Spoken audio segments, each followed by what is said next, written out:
Olá pessoal, Márcio Amorim. Olha eu aí de novo depois de um tempinho sem gravar. No vídeo de hoje eu gostaria de compartilhar com você, seguidor e não seguidores do canal, amantes e não amantes da história e também da educação financeira. Nosso vídeo de hoje é uma breve pincelada no pensamento do autor e filósofo Nassim Taleb.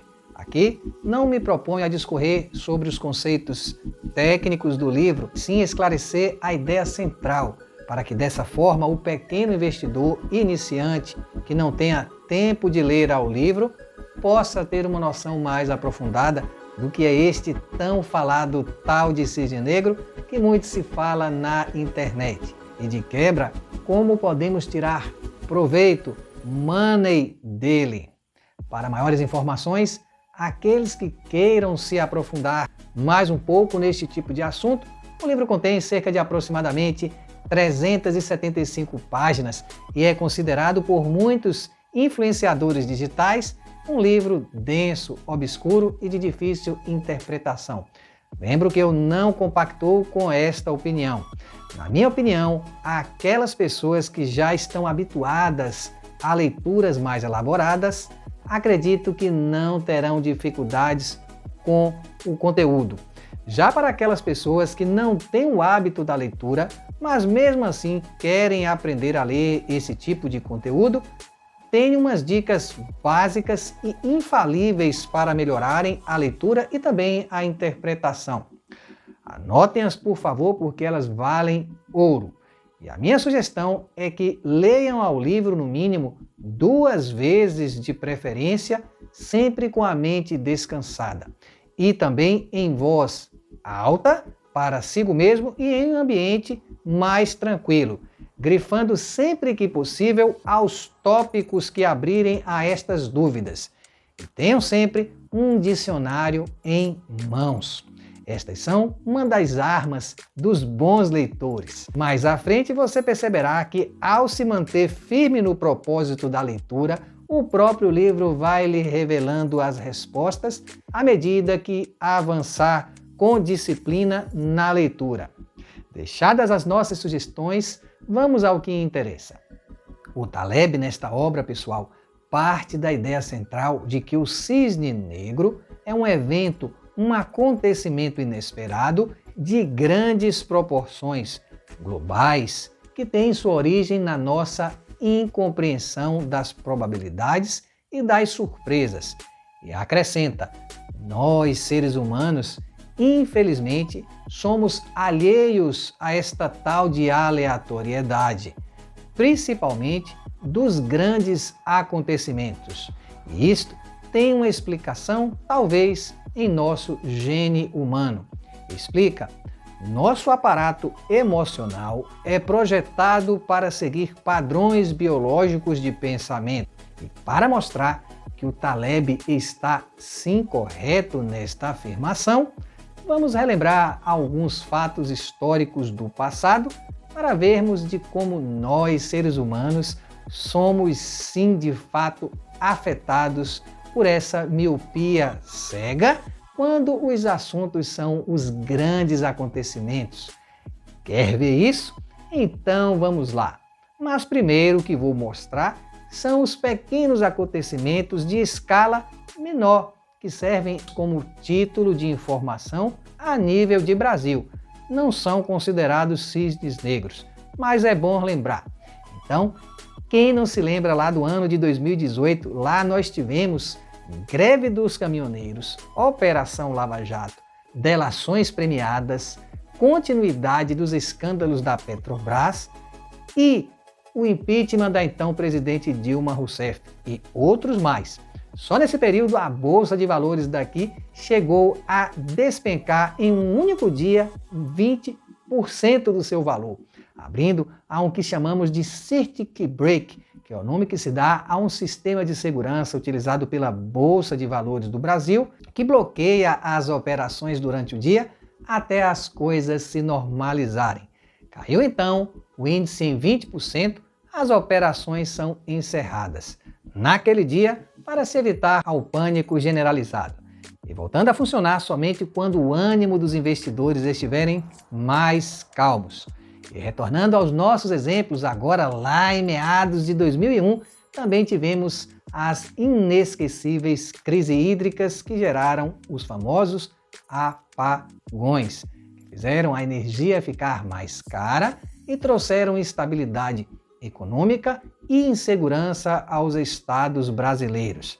Lembro novamente, pessoal, que o cisne negro original tem escala de acontecimento global e acontece em um lugar e seus efeitos ocorrem em todo o planeta.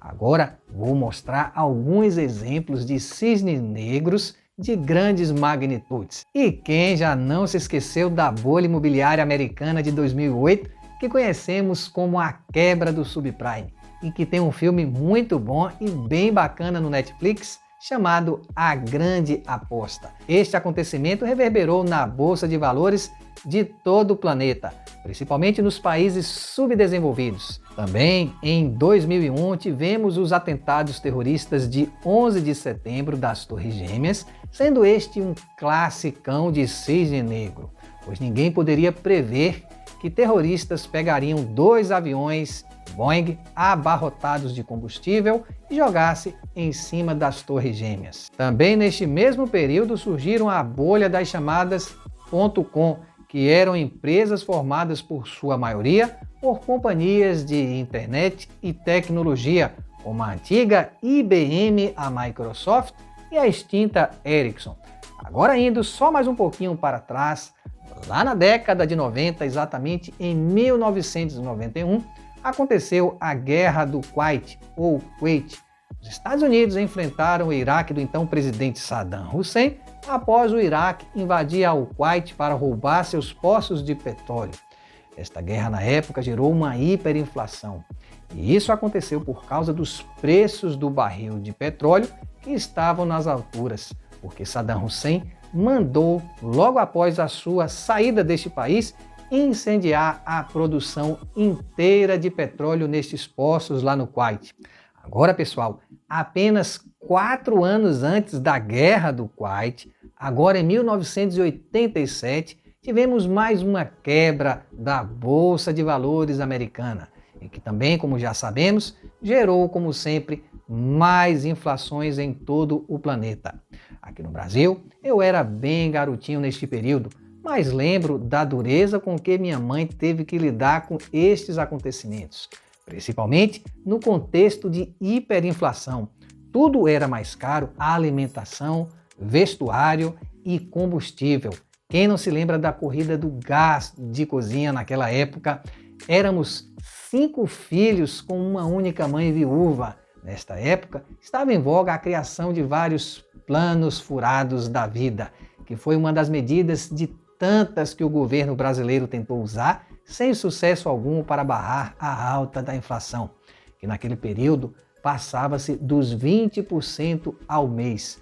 Quem tem mais de 40 anos de idade deve lembrar das dificuldades do meio da década de 80 e 90, que muitos de nós tivemos que passar para deixar o país mais redondinho para as gerações futuras.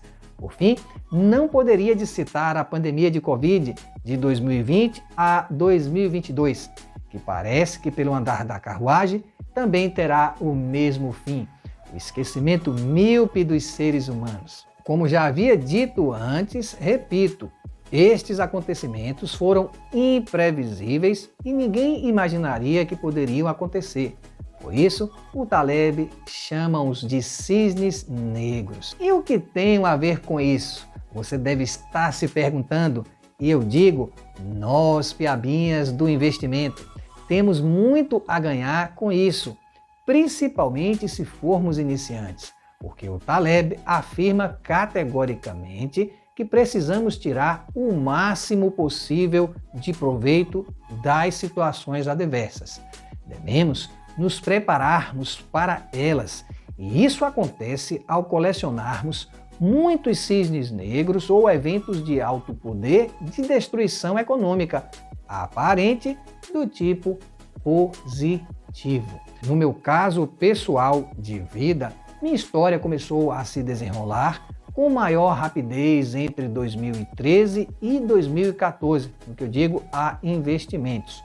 Com o advento da reforma da Previdência, nesta época eu me recordo que muitas pessoas aqui no Brasil, assim como eu, ficaram apavoradas e de cabelo em pé com as incertezas do INSS. O bizu era de que o sistema não se sustentava e que muitos não receberiam ou receberiam pouco. Este foi um dos eventos que mais me chamou a atenção. E pegando ao gancho dos exemplos, nosso autor diz que as pessoas devem reconhecer estes eventos catastróficos como oportunidades e que, no geral, temos pouco a perder e muito a ganhar com eventos raros. A estratégia é experimentar o máximo possível para aprendermos e também pegar a experiência de mercado e, de quebra, ganhar bastante dinheiro com as estratégias corretas. Por fim, nosso autor conclui: o fim justifica o risco e vale sim a pena, porque se vou perder, sei quanto perderei, mas se ganhar, só o céu é o limite. Exemplo, se invisto 100, sei quanto posso perder, mas se ganhar, este valor pode se multiplicar por várias vezes. Acho que já deu, pessoal. Desde já agradeço a sua presença e caso já leu algum livro do Taleb, deixe o seu comentário aqui embaixo. Ele é muito importante para nós. E caso ainda não é inscrito do canal, se inscreva e aperte ao sininho aqui em cima para receber notificações do YouTube quando eu fizer mais materiais ou vídeos sobre este assunto. Então, nos vemos no próximo vídeo.